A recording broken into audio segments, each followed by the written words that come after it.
What is up, Ridge Runner Nation? Welcome back to Ridge Runners Live, episode number 40, this time with Briston Rains, owner of the Texas Devil Running Company, fellow podcast host, and Southern Arkansas cross country and track and field athlete. Briston was only 18 years old when he saw a niche in the running community that he wanted to take advantage of, starting a race management company and a podcast in Texas while being a college freshman, taking a leap to do what he loves for a living that most people wouldn't even begin to consider at his age and in his situation. So it's safe to say that this is a guy with big goals and an even bigger work ethic to chase them. Briston, welcome to the show. How are you doing tonight? Hey, I'm doing good. Thanks for having me on, guys. I'm super happy to be here. All right. And so not only is Briston a first for this podcast when it comes to being our youngest ever guest, but he's also the first guest that could quite literally get us in legal trouble if we ask our typical first question. What are you drinking tonight? We've had guests that are straight edge, who have early mornings the next day, kids to take care of, things like that. But Briston quite literally is legally not allowed to drink beer yet. So I'm going to move right past him and actually ask Wesley what he's drinking tonight. Yeah, no, it's good. It's good to see. I've got the Ruby Grapefruit White Claw. Look at that. So I'm super excited. I got the White Claws this week, maybe just tonight, but we'll see how it goes. I'm super excited to kind of talk to Briston, obviously 18 years old and kind of just going through starting his own running racing company and whatnot. It's going to be awesome to kind of talk to him about that. But before we dive too deep into that, I want to know, are you a Dallas Cowboys fan?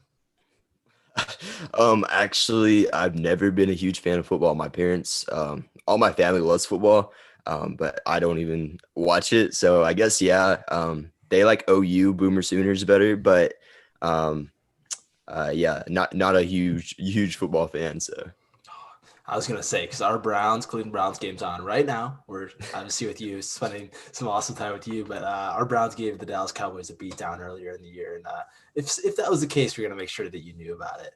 But yeah, YouTube, I'll be holding down the comment section tonight. So if you have any questions or anything for Briston, make sure to throw those in there. Cam, you have a beverage as well. What are you drinking tonight? I do. In a classic turn of events, I am once again drinking a Jackie O's Who Cooks For You hazy pale ale. One day I will diversify my choices and probably not into White Claw territory, but I'm working through everything that's in the fridge. I'm not saying that I got these for Hellgate and I had a couple at Hellgate, but these were definitely a recent acquisition of mine. And I'm just finishing them off. I feel like you always have the worst choices when it comes to that stuff, though. Probably. Anyways, let's move on to Briston. He's the guest tonight. We have heard enough from Wesley over the years. So just to start, Briston, I mentioned earlier that you're a freshman at Southern Arkansas. You're on the cross country and track and field team. But how did you find trail running? yeah, so it started my sophomore year of high school. So sophomore year of high school, at the end of it, I flipped a coin. I was like, I'm gonna go all in on like basketball or cross country. I flipped the coin. It was like cross country. So I was like, all right, running's going to be my thing. So I started training, started watching a bunch of training videos on YouTube. And then the Ginger Runner popped up and instantly fell in love with trail running. Like the first video, like people running on these hiking trails, like on these amazing views, pushing their bodies to limits. Like it was really amazing. And it kind of took my breath away. I was like, that's what I want to do. And I kept on going farther and farther down the rabbit hole. I read Born to Run, all the Scott Jurek stuff. And yeah, kind of led me to where I am now and super knowledgeable about the sport. I've been following it since sophomore year of high school. So about 2.5, 3 years now. And yeah, that's kind of how I found trail running. And I joined a couple trail runs around the North Texas area. So yeah, that's kind of how I found it. Mm-hmm. And so a piece of advice I often hear is that if you're stuck figuring out what choice to make between two decisions, is flip a coin and you'll know in the air which side you want the coin to land on. Briston, did that happen with you when you flipped that coin?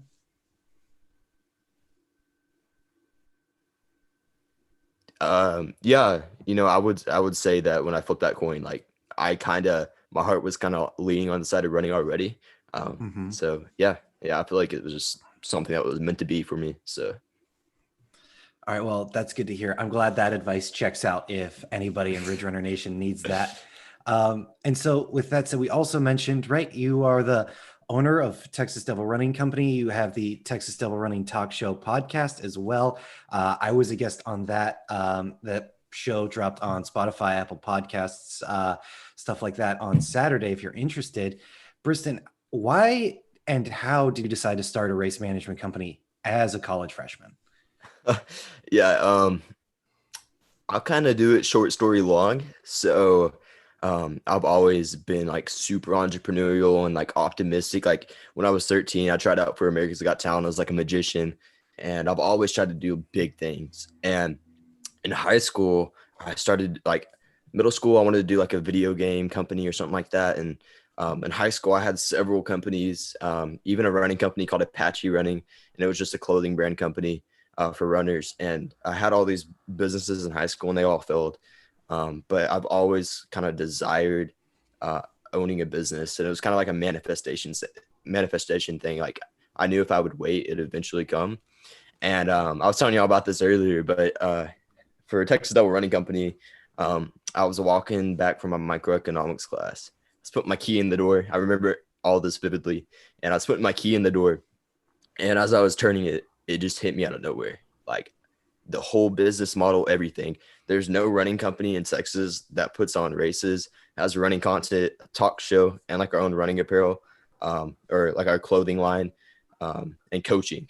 There is not a company that has all those things. So it kind of hit me there. And as soon as it happened, my roommate walked in the room. I told him about it. I was like, bro, you got to hear about this idea. I was telling him about it. And then I was like, what would be a good name for it? And then I was like, Texas Devil Running Company. Like it just flows. It sounds good. And like, it's not controversial because, you know, you got like the Arizona Sun Devils and stuff like that. So I knew it was a good name, and kind of went from there. I got this journal, actually. It's right here. And as soon as this all happened within like 2 hours. As soon as I got the idea, I immediately wrote it down in here. I wrote down my why, so I could always remember my why. And then it just talks about the company, what I expect from it. And it's literally like full of like so much stuff. But yeah, that's kind of how it started. And I'll go ahead and read y'all my why real quick. My why was to go into a field I love, which was running. I've always known, like I knew after college, I wanted to do something with like race directing, coaching, something like that. But whenever this hit me, I knew like this is what was meant for me. This is what I've always wanted. But yeah, like I said, like running's literally my entire life. Super passionate about it. And if you listen to Gary Vaynerchuk, he talks a lot about doing what you love. And if you do what you love, then and you work hard and you keep discipline and everything, then that's the way to do it. So yeah, that's kind of how I started the company and everything about that. So I've got two questions here. The first one is, was there ever a point where like your why was challenged, and just throughout this whole process, you're like, I don't know if like this is the way, or like maybe it just made you double think yourself, or have you just kind of like held true to the whole process this entire time? And what was that moment like for you if it occurred? No, it's honestly been like a bull-like mentality. Like that happened in August, so I don't know, quite a few months ago. And I haven't taken my eyes off the site. Like I could literally see my company logo, but this isn't it. This is just part of the clothing brand. But I could literally see my company logo, like on the glass window of a downtown shop, somewhere like around this Dallas area. Like I could visually see it, and I'm just like, I really want that. I want to do what I love, and kind of inspire other people to run and get more people into the sport, and kind of show them like my side, because you know there's not any younger race directors, and the young generation are the trail runners coming up, and so we kind of like different things about trail running than the older people do. But yeah, so my why definitely hasn't been challenged, and just the idea of it being big just keeps me going, and my why keeps me going. So yeah, nothing's taking my eyesight off the why though. So yeah, no, I love to hear that. The second question I had was, you mentioned that you were a magician back in the day. What's your go-to magic trick? My go-to magic trick. So I'll go ahead. Let me see if I can show y'all real quick. I don't think I have any coins. I'll go ahead and show y'all kind of real quick. So I would take a coin, and I would like lick the back of my hand. When you do that and press the coin against it, it would stick to it. So I would act like I'm putting the coin in my hand. And then like, if you do this, and your hand goes behind. You can press the coin right here, but it looks like the coin's going in your hand. And you open your hand and it's gone. And then you pull it out magically. So that's kind of like my go-to. It's easy. There's another one, but I'm not gonna tell you because it's really good and it like blows everybody away. So That's fair. Yeah, we'll have to go to one of your races and see you perform it firsthand. that'd be something else. Yeah.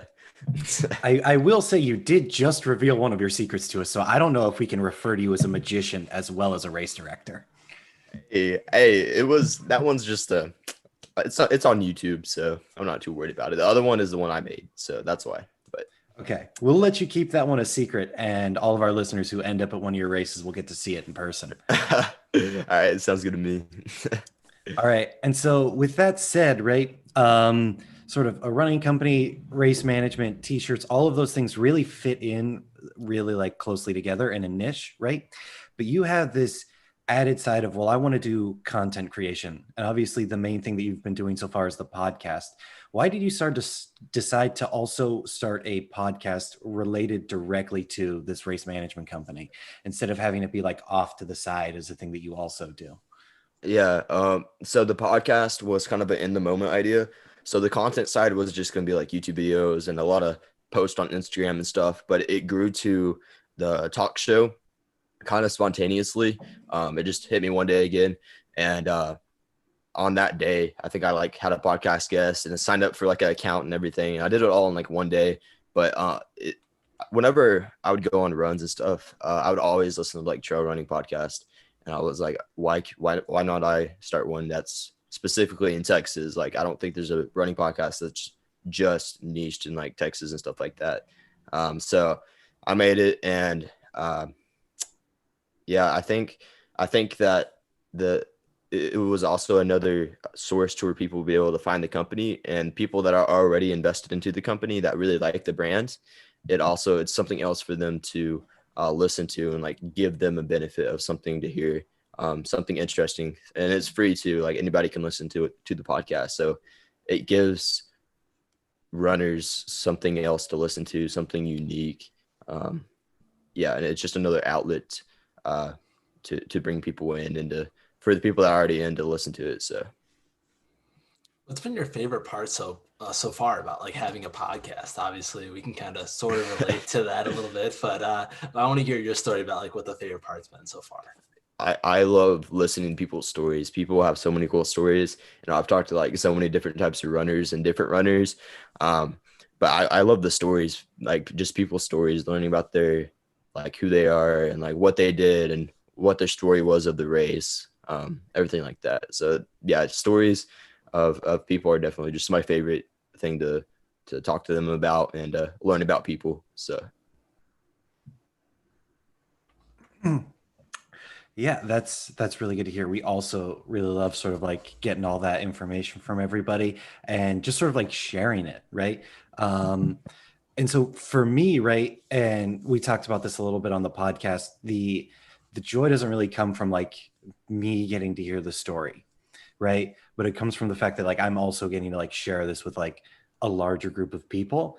And one thing that you've kind of done by like starting this race management company from scratch is you're kind of creating this trail running community from scratch. So what would you say is one piece of advice that you would give to anybody who's looking to start like a local community or to get more engaged with a local community that already exists? Yeah, I've built quite a community since August.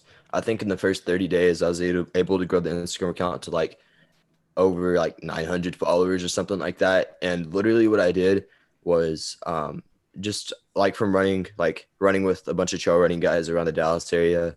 I told them all about it and they all told their friends and it kind of spread word of mouth. But I guess already being a part of the community and going on group runs and interacting with like people on social media, like I was sending people on DMs like, hey, just started this company. Would love if you could come and support and just give me a follow or something like that.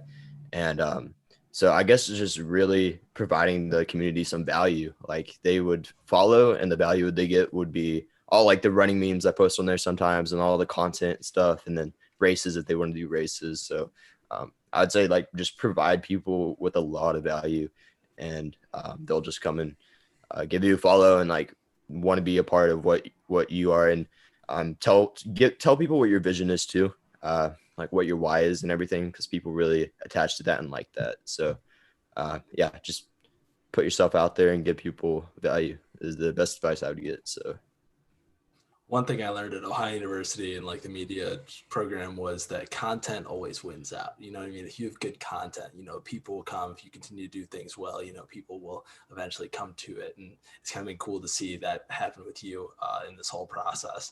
One thing I want to talk about right now is all of your races. I've got them listed here, but I want to quiz you and make sure that you know what all of your races are and give a description for what they are and kind of like why each one was started. yeah. So when I first started the company, I was like, okay, if I really want to do this for a living and try to get out of college like as soon as possible, I have to get a bunch of races done and also do races to where people would have like an amazing experience. So the first race I put on, which is usually at the end of December, it's the one I literally just put this on like a couple days ago actually, and it's called the Cook County Patriot 5K. It's in my hometown. It's my first race I've ever done, and I did the race because Gainesville, Texas, which is where I lived and grew up and went to high school, is the most patriotic city in America. And it's also my hometown. And there's a running community here, but there's no one pushing anything running. So I figured I'd be that person. And I just want to give people an awesome experience. And like all the courses give the runners value. Like the course I had for the Cook County Patriot 5K, beautiful course. It's an amazing course. So I had that in December. And then I tried to do one in January, but it didn't get approved by the state park. So I'm gonna have to wait till the ones later. And I have a spring semester at college. So all of spring and like the main race season, I can't put on any races. So I was like, okay, I got to put on as many races as I can, like before it gets super hot, and then also use the hot to my advantage. So I'm gonna explain what I mean by that. So May 8th, 2020, I'm gonna be putting on the Chupacabra 50K. It's a 25K and 50K trail race. Over in kind of the West Texas area by Wichita Falls. Amazing. Like everything's just amazing about it. And Chupacabra 50K, like Chupacabra just sounds cool. So it's going to be an amazing course, cool race and everything. And the 2 weeks after I have the East Texas Ultra, and that's going to be in East Texas at another beautiful state park where there aren't already races. And then I got the Firecracker 5K because I have all this event stuff. So why not put on a extra race and make some extra cash and give people a good experience.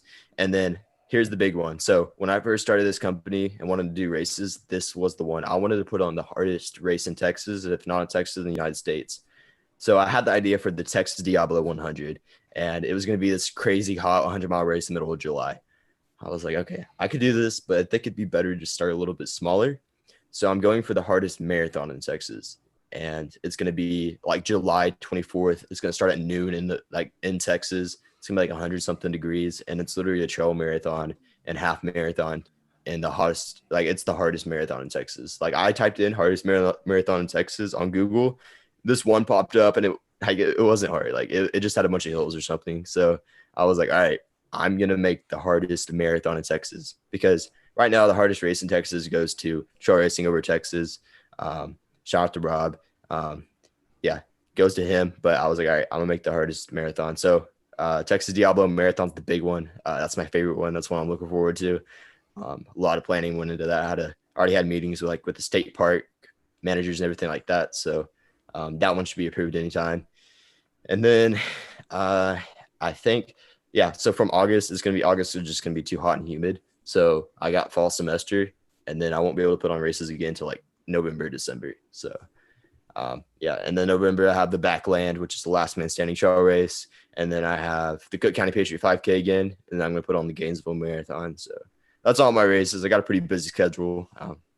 Yeah, but yeah, that's all the races so far. So no doubt. And one thing that you actually had Rob on your Texas Devil running talk show, I believe, right, as well. Yeah, it was super awesome to talk to him, and I've been to a bunch of his races, and Rob's a super cool guy. He's someone I look up to. He has an awesome story, just from where he started and everything. And he's an inspiration to me.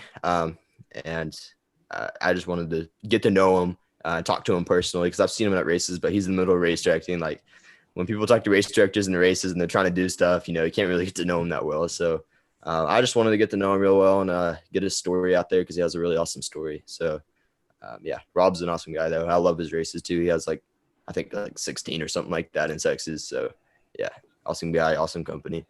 Yeah, Rob and Rachel holding down the fort there at Racing Over Texas. But, I think eventually, they probably, I don't know when, but, they will probably eventually have to go to like their races and whatnot. And like a guy like you can take over like the Habanero 100 in addition to like all of your other races that you kind of got going on there. And that would be definitely cool to see. I want to talk about the Texas Diablo Marathon just a little more in depth. Obviously, this is like, you wanted to put on the hardest marathon in Texas. But like, what do you expect? Like, even like a finishing time would be, or like, like the first place person, like, just like, what are you kind of expecting from that first year event?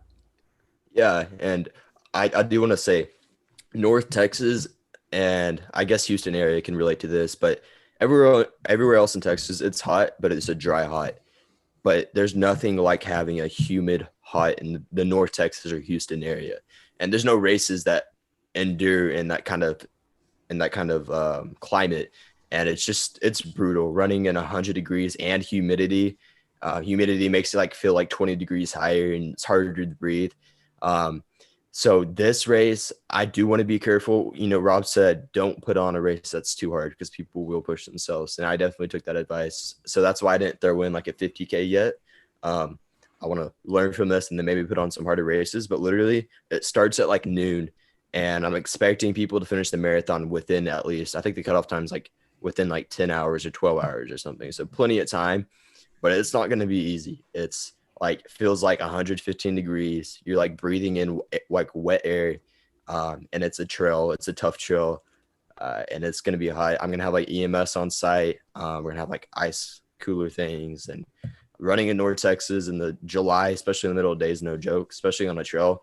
Um, so yeah, I just want to put something on the challenge people. We have the Hotter and Hell 100, which is a super popular cycling race over. It's kind of in our area, and there's no running race like that. So Hotter and Hell 100 is a super hard race to put on in August. Same thing, it's just cycling.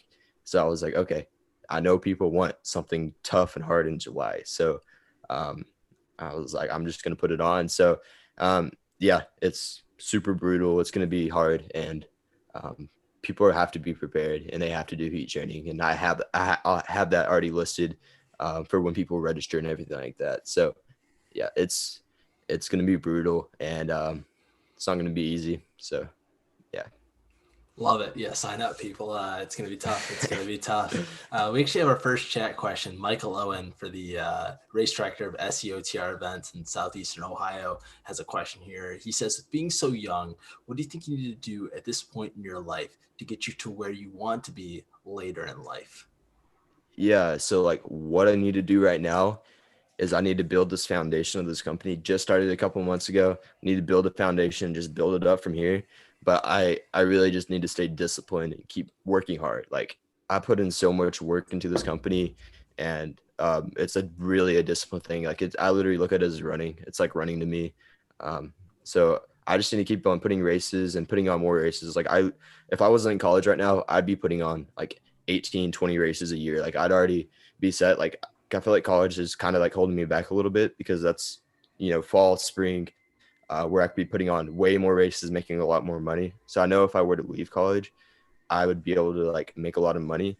But, I love running cross country at Southern Arkansas. And I also want to get my degree and have my parents be proud of me for that. So, yeah, like I just need to keep build up the races. I just need to go full force with it. Just put on even more races, and yeah, I think that's what I would need to do. So, All right, that's a great question from Michael Owen, who definitely did not text our group chat at one point and be like, doesn't this kid sound like 18-year-old me? I don't know about that, Michael. It sounds like he's dreaming even bigger, frankly. But so with that said, Briston, we've talked a lot about the races that you already put on. What is your dream race to put on? Like, what is your number one thing? Like, this is what I want to do the most. yeah. So, like I said, like I really want to put on one of the I want my company to be known to put on like one of the hardest races in the United States. I know like Badwater has that right now, but I really want to put on like nothing too hard. Like I'm still taking Rob's advice. I don't want to put something on too hard, but I want to put like something like that's just super unique, like something that like a race that no one's ever seen before. So with that, not only do I just want to put on like the hardest race ever, but I also want to put on like some super unique races like no one's ever thought of or heard of, that just are unique within themselves. Like the last man standing trail race was like super unique. I forgot who came up with that, but putting on things like that, like, and like the Georgia death race when you have to carry like the spike, like I just want to put on like a super unique race and renowned race and one that people will remember and that will like be kind of like a historic race. Like I just want to put on a really amazing race, and one that's just super unique. Like that's the main thing about all my races. Like I want them all to be unique. I just don't want it to be a normal trail race. I want them to be all unique within their own selves. So I just don't, I don't put on just random races. Like they all have a big meaning behind them, and they're all unique in their own way. So That's always great, especially I know as a runner kind of going into a race, like when the race director has a passion for the course, for the area, for just the general, just everything kind of going on around it, it just feels different. I know from my experiences, and especially being down at the Rim River 100, Cam can attest to this, like just that race felt different than most first year 100-mile races. Michael Owen kind of has a follow-up question to his previous question, and he says, can you use college to help gain the skills to be an event organizer, such as maybe seeking a degree in event management? This is something that Michael did at grad school at his time in college. So he's probably just curious on if you could are you going to follow in his footsteps, I guess. yeah, I'm studying in marketing media right now. I used to have like a media company when I was like 16 called Rains Media. It was like a marketing thing. I've always been like a marketing type of guy. I really like marketing. So I don't know, like I feel like race management or just really in general business degrees are kind of helpful. Like you do learn like some like legal stuff. But I feel like you don't need it to be a race director. Like I just put on my first race a couple of days ago and I don't have any experience. You know, I just did what I thought you were supposed to do and it went well. But I do feel like it would be helpful. But I don't feel like it's needed though. So. Okay, yeah, that's definitely good answer. Hopefully, Mo is feeling the worth of his Liberty University degree right now. I promise I'll stop taking shots at him when he stops taking He was shots at only me at in the one. group chat. He was only at one semester at Liberty, so it's all good.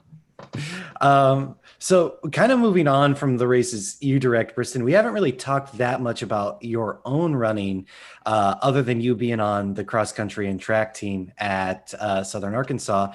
So what is your dream race to run? Yeah, so my dream race, I feel like a lot of people would say like Western States or something, which honestly, like Western States would be cool. But like I want to do like the Badwater 135. Like I want to do like races that are extremely tough and that will push you to your biggest limit. So dream race would be Badwater. Yeah, that's the dream race right now. So Okay, and for context, Briston, I know this came up on your podcast when we talked, but what is the furthest you've ever run at the moment? yeah, so the furthest I've ever ran was a marathon, but that was like when I was 16. And I've been wanting to do like a 50K and I would have already done it by now. But being in college and having to keep like my fast twitch for the 8K race coming up and have my season coming up, I can't really do that because my coach would like probably kill me if I did that. Yeah, 26 though, when I was like 16, and then 50K is coming soon though. I'm gonna do that for sure, 2021. So Yeah, I just want to play a quick game real quick. Raise your hand if you've run a marathon and you're 16 years old. oh, come on. Oh, there it is. That's not a fun game for me. It's like raise your hand if you could do deadlifts at 16. Good. It's like that's fine. We'll do this. That's fine. Oh man. But yeah, anyway, some of us didn't discover running was fun until like our early 20s. But so with that said, Briston, what are you most excited about being a race director and putting on these races? yeah, so when I put on my first race, it was like it was something else. Like going out and running the course myself and marking it like with my friends and having all my friends come and help volunteer and stuff. Like it's just cool. Like it's just such a cool thing. Like I'm like, who would not want to do this? But at the same time, it is like the most like high, like stressful job you can do. And I feel like you have to like be able to be a leader in a sense and like keep calm and like just keep cool and be able to like work in like a high kind of like a high volume environment. Like your head is like literally on a spin the whole time. But it's fun. Like it's I would like literally like it's something I would want to do like till the day I die. Like it's so cool to be able to go out like the day before and like go mark the course and give people experience. And then for them to be able to like PR and stuff like that. Like it's just so cool. Like yeah, it's cool. And I really enjoy it though. And it's definitely something I love to do. Yeah, and I learned a lot from my first one too. So Like when the race started, like what was that moment like for you? Obviously I can imagine a ton of emotions kind of putting on your first race, but like what was that like moment like for you the first couple seconds seeing all the runners kind of take off? yeah, it was kind of like relief. It was like, okay, they're off now. Now let's just hope they don't like go off course or like something tragic happens. And it's just kind of it's a sense of relief though. Like you're like, okay, everybody got their packet pick up. Everybody's in, the race is going now. You don't have to worry. Like it's funny, right before the race started, like 30 minutes before, I put up my inflatable arch that I had, and the ripper broke or the zipper broke on the bottom, and so air was coming out. So like it was like a half inflated inflatable arch, and the zipper wouldn't zip, so I didn't know how to seal it. So I like started cutting holes trying to zip tie it. And I couldn't get it to work. I was like, okay, looks like we're not gonna have an arch. I spent like 10 minutes, like 15 minutes when I was supposed to be telling people where to go that are volunteering and stuff. So that was like super stressful. But yeah, eventually though, my dad, he was there to help me, but we like sealed it with like rocks and stuff like that. But yeah, so like that was like something that was like super stressful. Like it threw everything off course. Like for that 15 minutes, I was supposed to be telling my friends like where to control traffic and stuff like that. So um, yeah, though, yeah, it was a cool race though. It was fun, and everybody seemed to enjoy it. They all liked the course, liked the views, and everybody seemed happy. All the sponsors were happy. So yeah, it went. I would say it was successful, and a lot of people enjoyed it. So I'm sure other race directors with a ton of experience will say no matter what you do, however much prep you do on race day, there's always one thing that'll just stress you out more than you could ever even imagine on race day, like that arch scenario. We've got a question from Sarah Newcomb in the chat. She says, you're a student athlete and owner of this company. With being so busy, I can imagine that you're overwhelmed. How do you manage that feeling, and does that hinder your momentum? yeah, and like was talking about earlier, working in like a high stress environment. Um, I feel like it's a bit of like kind of just a natural thing to be able to work in a high stress environment. Like I really am, especially like in college, like so busy. But I guess in order to keep myself like in order and not overwhelmed is just being in control. So a lot of people, they'll look at their to-do list, have like 15 things, and they'll get overwhelmed and won't do it.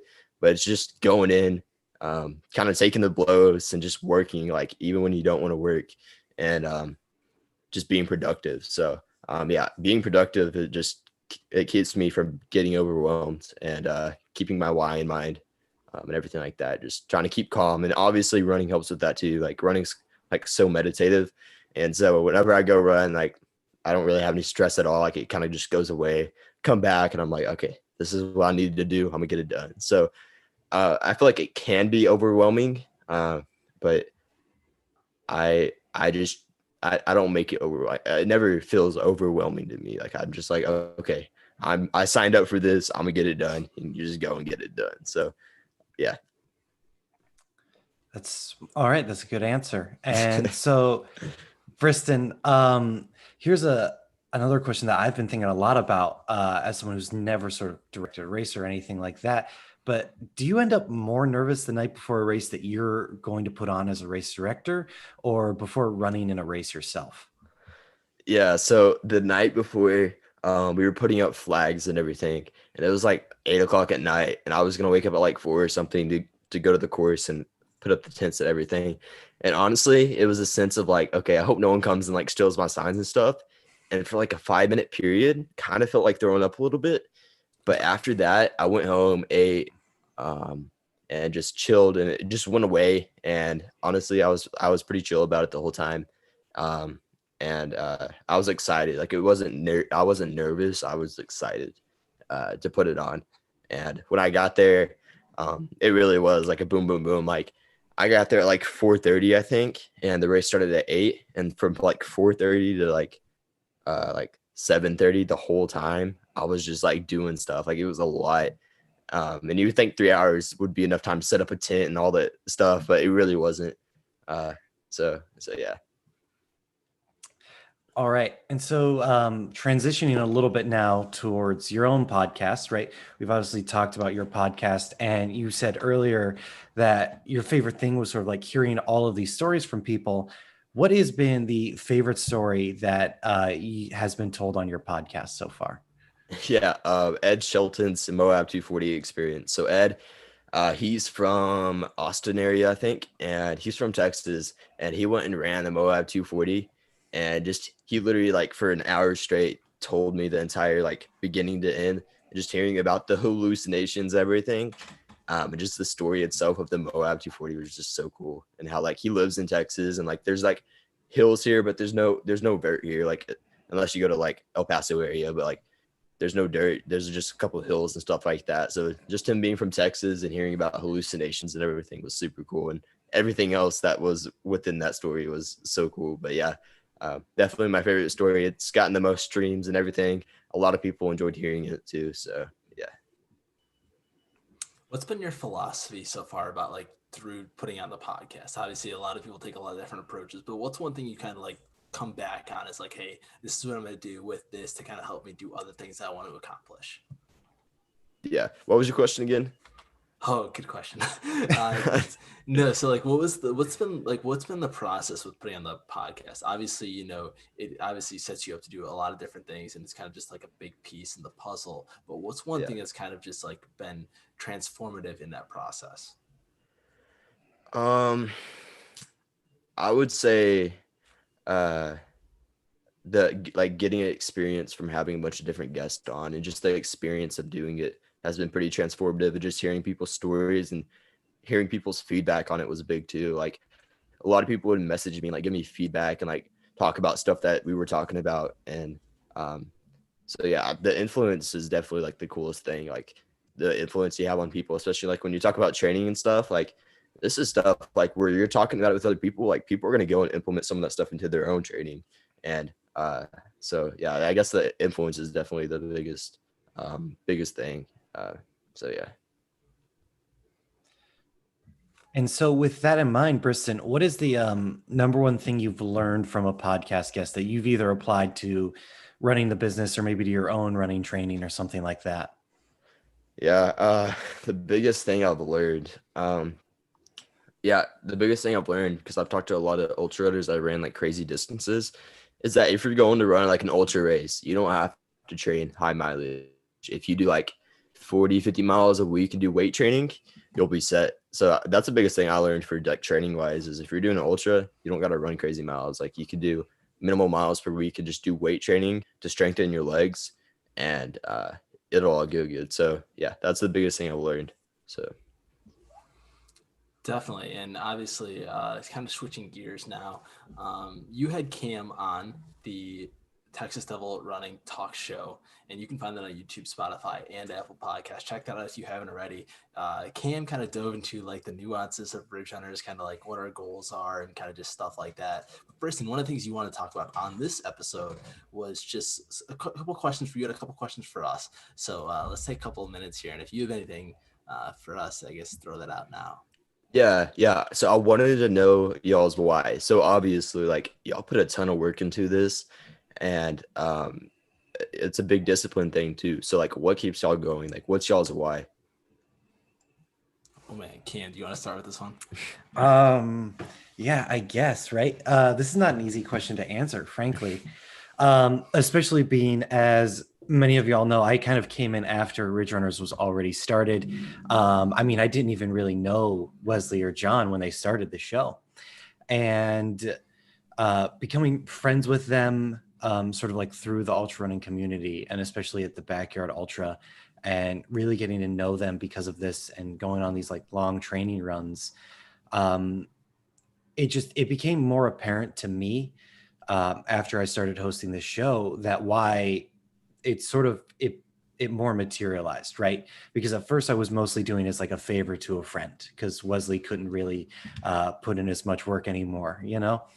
And after that, I really realized how much uh, joy I get from sort of being like a person who not only like creates things for this community that has accepted me so wholly, but also sort of like gets to share this community with other people who may not know what like trail and ultra running is all about, you know, who sort of just hear like, oh, those are those people that run 100 miles, you know, that's really strange.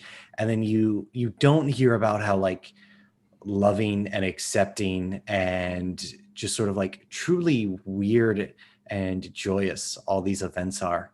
Um, and that's really what I want to like share and grow. And the, you know, like the main why for me is like, well, this has all been so great for me and such an immense source of joy and comfort in my life, that why, you know, is, you know, like, let me share this with other people. Like, let me try to have other people feel this same way that I do, you know, and even if it ends up not being something that they find in ultra running, you know, that's okay. But just how can I encourage other people to also go after these like strange, weird things that they want to do that are going to make them feel more fulfilled?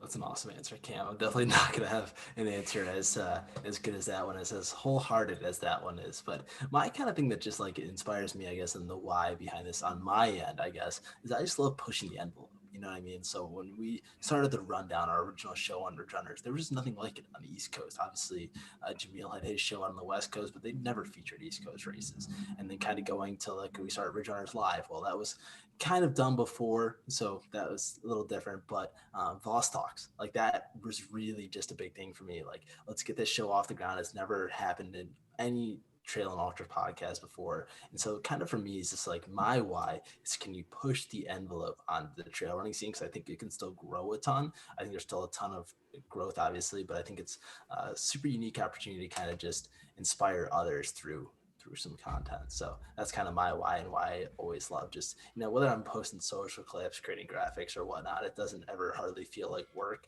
It's just kind of something that like I just love to do. So Yeah, totally. And I will say about Vostox, it's been very fulfilling to see it come from something that we come up with sitting on camping chairs on the top of Dairy Barn Hill, looking over Athens, to like seeing the actual final thing and having, you know, Steel Town Runner and Training for Ultra Rob call into the show live.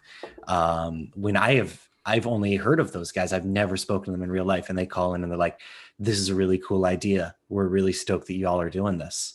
You know, just that whole process from this idea that we're just, you know, sitting up there drinking beers and talking about, to turn into something real, and then seeing the success that it's sort of already had has been incredibly fulfilling. So I do want to say, Wesley, like, I am so stoked that you are always pushing the envelope as well. it takes a little bit to get you guys on board, but usually just like if I send enough text in the group chat, you know, stuff will get done. Cam, do you have another follow-up question, or Briston, do you have anything else in regards to something else you want to learn about, whether it's from us or just in general, kind of as you go through this process of putting out more races?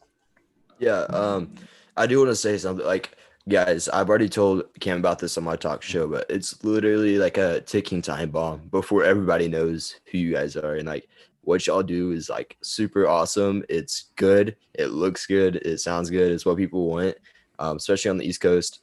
So yeah, like, I love what y'all doing, and it's literally just a matter of time before y'all pop. And y'all already are. Like, y'all got like 400 something subscribers on YouTube already. Like, it's just a steady climb to the top. So I'm super excited to see like where you guys go with this talk show and everything. So yeah, I'm super happy. Like, 5 years from now, I'll be able to say, oh, I was on the Ridge Runners back in the day. So, yeah.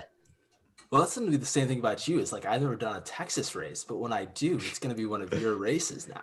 Like I know, Mhm. we say like east of the Mississippi, and obviously Texas is a little west of Mississippi, I believe, based on my geography recently. But it's basically anything not Colorado. Colorado and over is like our demographic, so we're all in on Texas. Yeah, we're the Mhm. kind of flatlanders. I mean, you got the Smoky Mountains right there. So I don't know. You got central, east, and then you got the west. So I would say Texas is kind of like in the central area.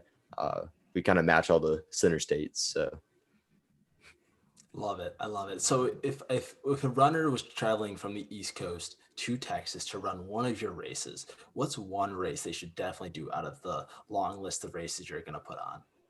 yeah, so the Chupacabra 50K would definitely be worth it. It's gonna be kind of in like the deserty climate of Texas that you don't get in like North Texas, but you do in West Texas, and you go through like a canyon and stuff.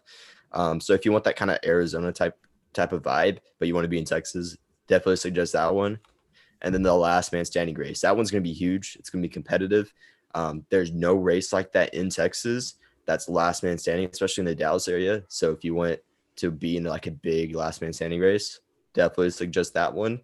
And then obviously the hardest marathon probably in the US. I don't know what the hardest one is in the US right now, but definitely the hardest one in Texas. So yeah, those are like the top three. Like I would definitely suggest if you're going to travel for a race, one of those three would be definitely something worth the travel for. So Yeah.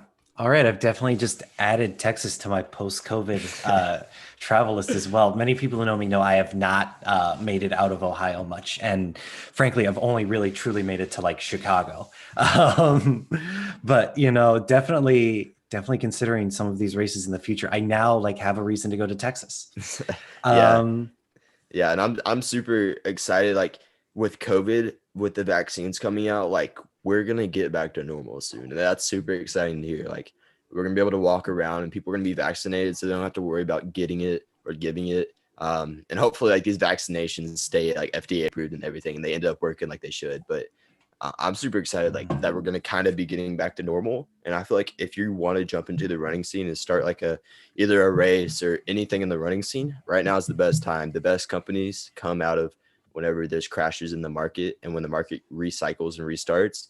And like right now, the people that stuck with trail running and trail racing, if they jump in now, 5 years, 10 years from now, when we're all like really back to normal, like we really were before, you're really going to see like the benefits from that. So yeah, just want to throw that piece in there though.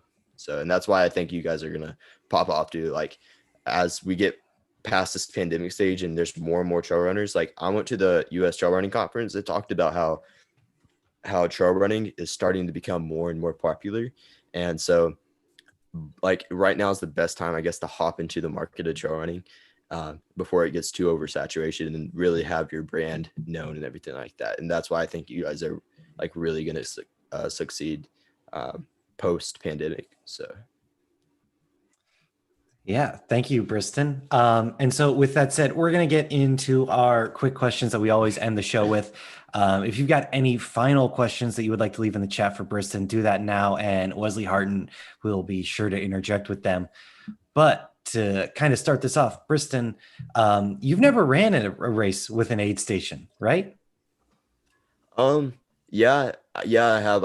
I've done. If you look at I have an ultra sign up Mm-hmm. account. I've done a couple trail races and trail like the marathon was a trail marathon. Mm-hmm. So I have had some encounters, but not like ultra encounters yet. But yeah, I've had some encounters with some trail races. So So, with that said, then what is the one thing you can't leave an aid station without? I feel like the obvious answer is water. But I'm gonna go off the limb a little bit and say grit because when you're leaving an aid station, it's hard because you're like, okay, it has everything I need. I could just sit here and chill. But if you leave that or take grit from the aid station, like when you get there, like, all right, let's keep going. That's the best thing you could leave with. And obviously, like water would be like the best like thing to go with. Like you need water. So yeah. So you have an 86.23% ultra sign up score and a 99.98% age rank on your ultra sign up. That is just awesome to see. You says you were also signed up for the Winter Rock 25K in In Kansas, Kansas. Yeah. to start the year. Talk about what that race is going to be like for you. Yeah, there's like gonna be over 150 people signed up just because like there's no races January 2nd really, and especially around the area, like that one's 5 hours away from me. Like that's the closest one. So I wanted to sign up for it, and I want to get first. Like I'm competitive, and we didn't touch on this earlier, but my dream when I first found ultra running was obviously like to do ultras and stuff. But my biggest dream was to be on the USA mountain running team, and that's what's always kind of keep me motivated. I don't think I'll be able to do it just because I'm like not naturally talented at all.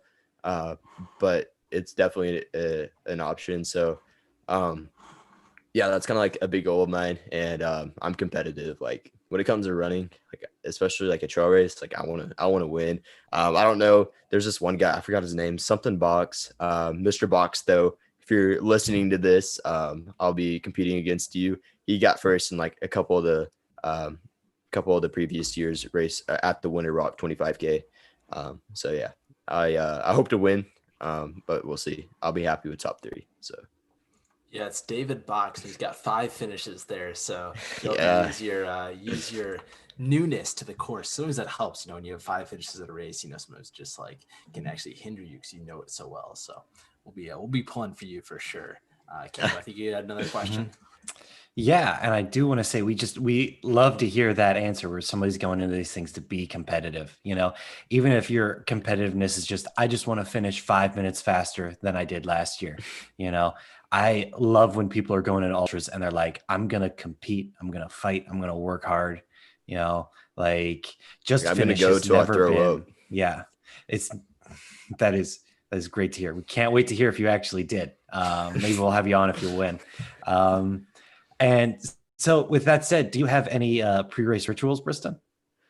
Yeah, I saw you guys put that question in, and honestly, like I don't think I have it. Honestly, like I just kind of like go to sleep, wake up, and you go to the race. Like I'm pretty chill about it. I don't really have any like specific rituals. I guess yeah, don't really have any. Just kind of show up and hope my training worked out. So All right, and any post-race indulgences? ooh, yeah.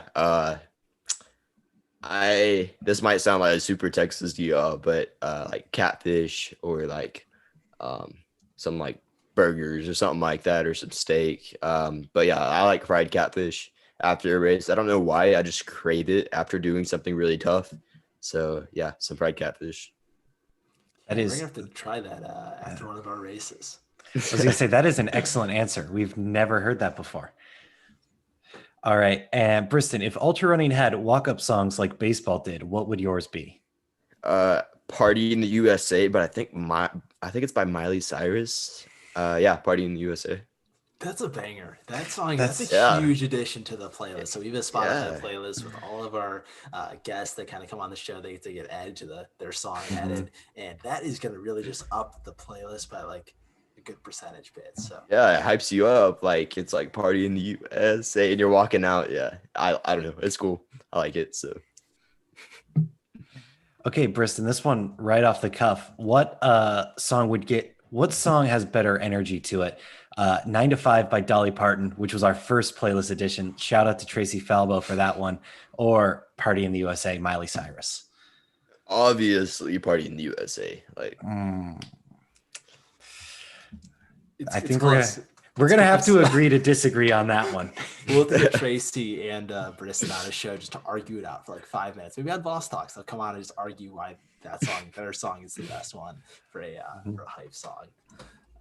Briston, we got one final quick question for you. If you could run with one person in the history of the world, even if they aren't a runner and would they be able to keep pace with you, who would it be and where would you run with them? uh honestly, like I thought a lot about this question and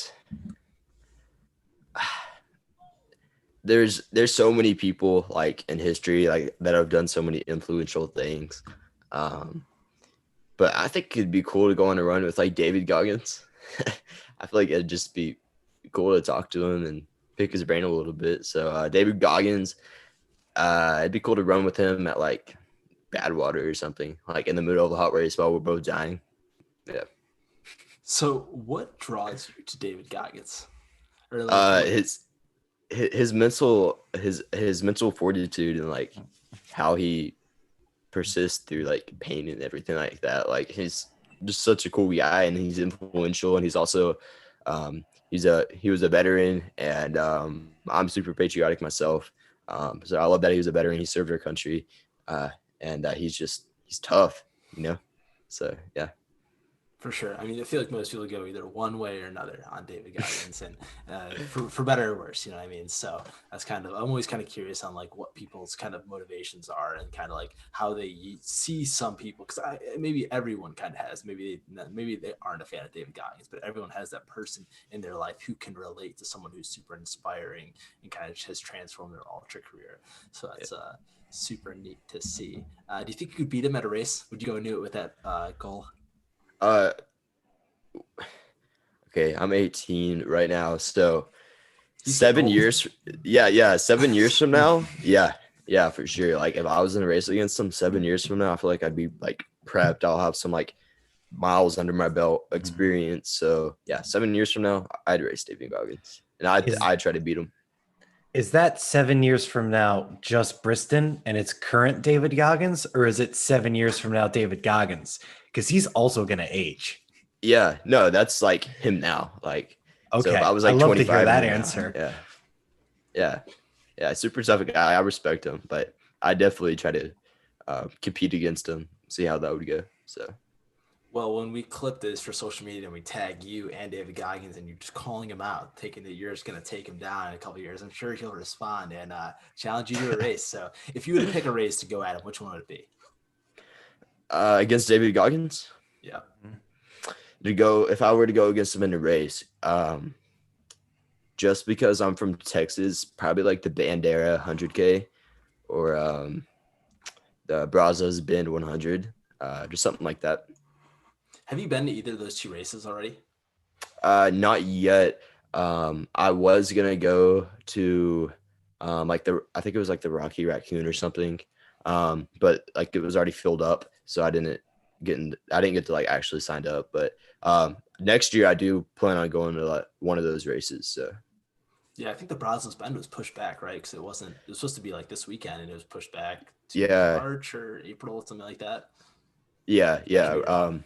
Rob was planning on to put that on, and it was like whenever I was looking at it, like in August, it was like already almost sold out. Like so many people signed up for it, so I don't know actually like what happened to it or what it was doing or like what he's doing with it. But it seems like a really cool race though, and like I wanted to race it this year. So Well, we'll definitely have to make sure you get in there, and we'll be following along when you do get a chance to get in one of those races. For our listeners who want to follow you on social media, where can they find you and, of course, the Texas Devil Running Company?